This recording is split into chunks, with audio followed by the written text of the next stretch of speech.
That's my explanation of it. And I would love to hear yours, actually, Gio. I love that, and I agree that I think that no matter what you believe is going on right now, I think beyond all the role players in the experience, there is a greater force at play. And if humanity needed to evolve and they were dragging their feet, there would have to be some sort of force to push them to evolve and grow. And maybe what we seem as a conspiracy theorist is this dark cabal. Like, yeah, that's just the role they're playing for humans to evolve, to stand up, to break through any fear. And maybe that's when sort of the game ends and things just shift in a crazy way.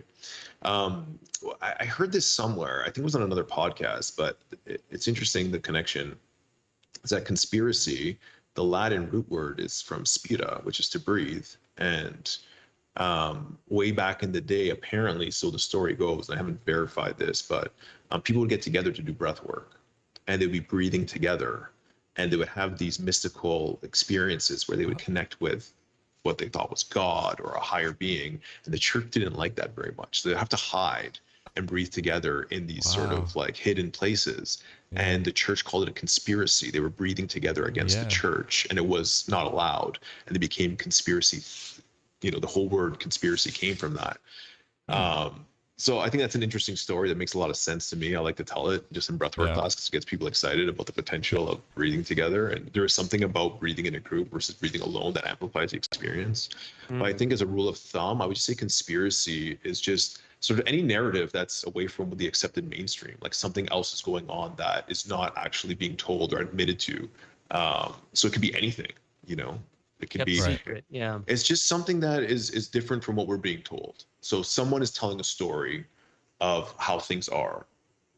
And if I believe otherwise, then it's a conspiracy. It's not accepted by the mainstream. But there's been many conspiracy theories that have been proven to be true. And then they sort of fall into a sort of weird sort of state where people may not admit it fully that, hey, that's what's going on. But I also think there's ways to explain things that make it, that blurs the reality. And for example, I saw a documentary on World War II, and it painted a different picture from what the story told me, and it made me question reality. I was like, wait a minute, like I didn't really believe it, but it was so compelling that they can use similar events, put a different narrative behind it, and show a different outcome or a different perspective. And I was like, okay, like what is the truth? What is really true? And even like right now, I've heard so many theories as far as like what is going on, what is really happening, who is really behind it. Where a bat soup would sound like a conspiracy theory, when it's a real narrative, which is like kind of weird. Like, a bat soup in a wet market sounds kind of weird to me, right? My spidey sense goes off, but it's a mainstream narrative. Anything other than that, say this is a conspiracy theory. And I think, we're I don't really want to get into that topic too much, but it could be anything. So I think anything going away from the narrative, I think there's a storyteller that controls a narrative, that this is the story we're going to tell. And then maybe just being creative and believe in something else. Maybe believe in wizards and dragons, and volcanoes are like, the breath of a dragon that's just waiting to come out, and who knows, right? And we can believe that's to be true or not. There's no really way to prove it, but I can believe anything up. And even if you're not using the term conspiracy theory, we have these new vernaculars, like the term third rail, right? It's a big one being used nowadays, where if there's anything that is in some way going against a certain mainstream narrative at some point, it's third rail, right? I just was listening to a bunch of Brett Weinstein and Heather, his wife, on Joe Rogan today, and it's a lot about what they were discussing was sort of the main core overall theme of that podcast. I recommend. And something I wanted to hit on earlier that I think was a key thing they were also talking about to tie that in is this idea of dehumanizing people, right? On the left and the right. This is something that, to tie into this idea of any sort of concerted group of, we know there's there are things we know for sure with market consolidation and very fewer companies having more. Now, is it a back shouty room with certain people? We don't know for sure on that. We do know there are certain meetings of Davos and World Economic Forum and these, CFR, et cetera, but the amount of coordination is always sort of the hard part to prove in any way. But even if you're not even needing to go and stretch it down there is always this question of who benefits in whatever way, when whatever's occurring, right? And right now, when I always look at so much division and this dehumanization of the other who benefits? Well, it's somebody who wants to have the masses divided, right? And and this is Sun Tzu, Empire 101, going back to as early as times are. So a key thing that I was always stick to, and keeping all this in mind, what we've talked about is keeping an open mind as things continue to progress, as new information comes in, not being too close, holding things too close to chest with certain beliefs, but also not being afraid to speak my truth, and really trying to unify versus divide in whatever I'm doing, whether it's a micro conversation with somebody or a macro. And if it's somebody who's so heated and so just like not even trying to listen, then I'll have to just be like, this is literally not even the art. All right, much love, brother, but I'm going this way, or let's talk about the weather or sports, But if it is someone that's willing, then yeah. But I don't know. What are your guys' thoughts on that? I feel like that is sort of the key. That's such a huge thing that I just hear blaring right now more than ever. Is we need people to unify. We need to build bridges. Like, there's so many things designed to be going the other way. Yeah, I think 2 points that sort of came up while you're saying that is like, one is like, once you start disbelieving in the narrative, the mainstream or the story, it really means we don't know what the truth is. And that means it doesn't necessarily need to be negative. It could be anything. And so it's just much a probability of things are going to end up in our worst nightmare as they could be our wildest dreams.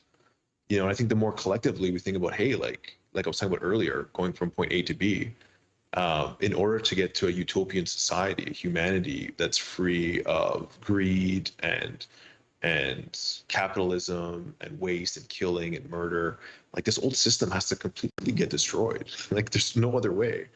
And it feels like it's imploding on itself. And there's this amazing track from Darpan called Metamorphosis. And it talks about this transformation, this light hitting the earth, and how this DNA is activating. And, we're transforming as humanity. And there's going to be a process of the dark times, the process of upheaval.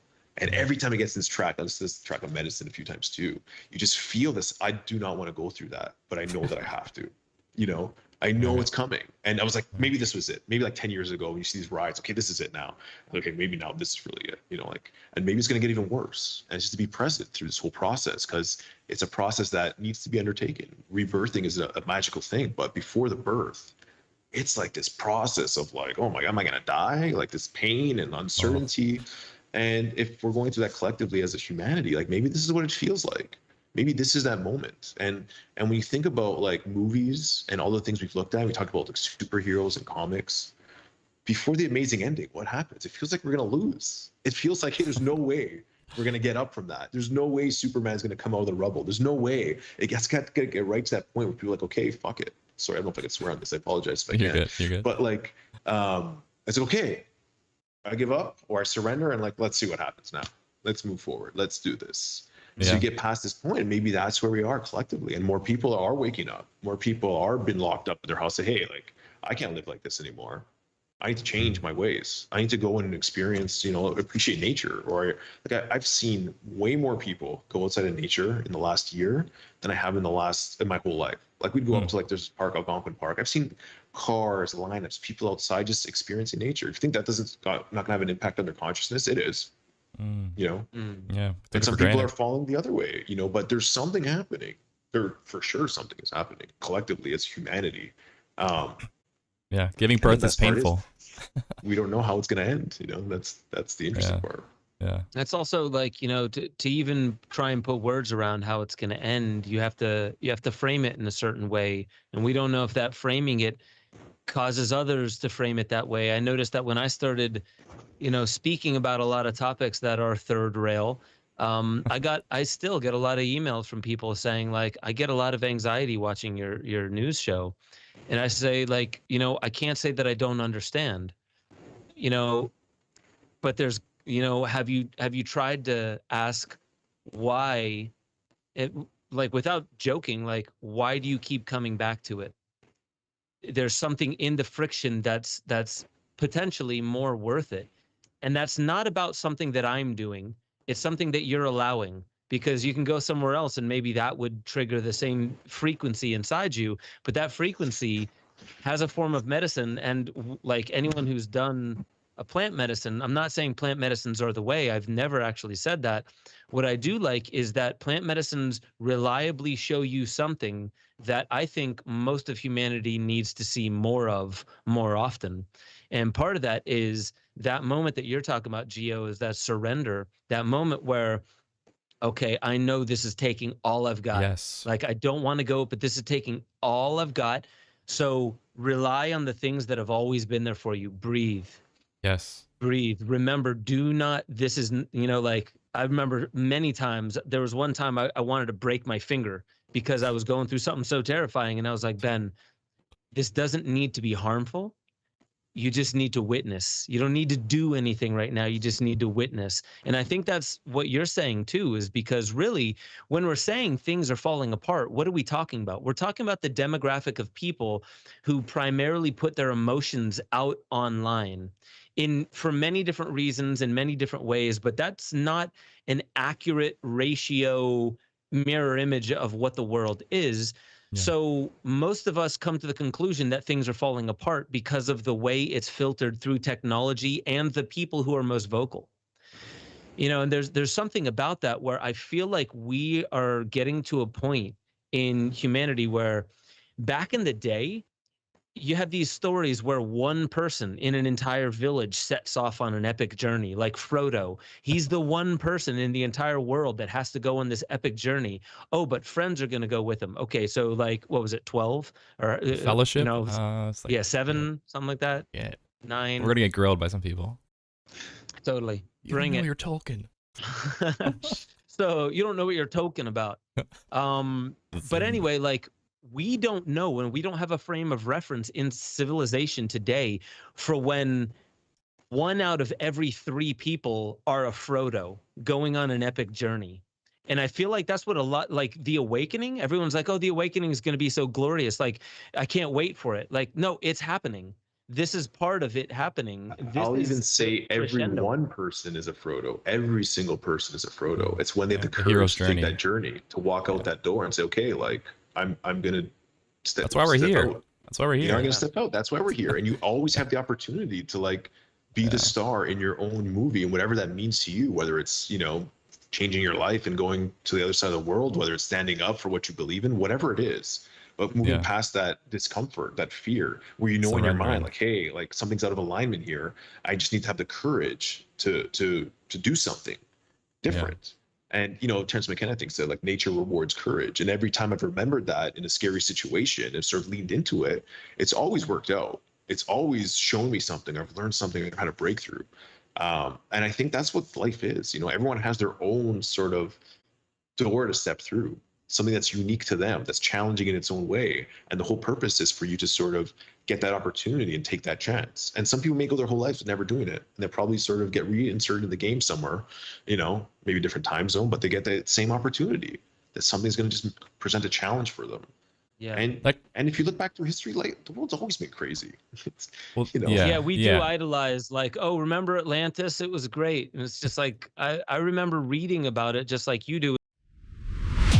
Make sure y'all head over to benjosephstewart.com, become a member. You'll have access to the growing library of deeper dives where I talk about all the stuff that I really can't talk about on YouTube. Make sure you get involved in the Discord chat. That's where a lot of the conversation is happening, talking about new theories, being able to interweave into the greater conversation that is how we awaken infinity. That's our highest potential. And I just want to remind you, you are the most powerful technology ever known to creation. Wield it like an artist with a conscience.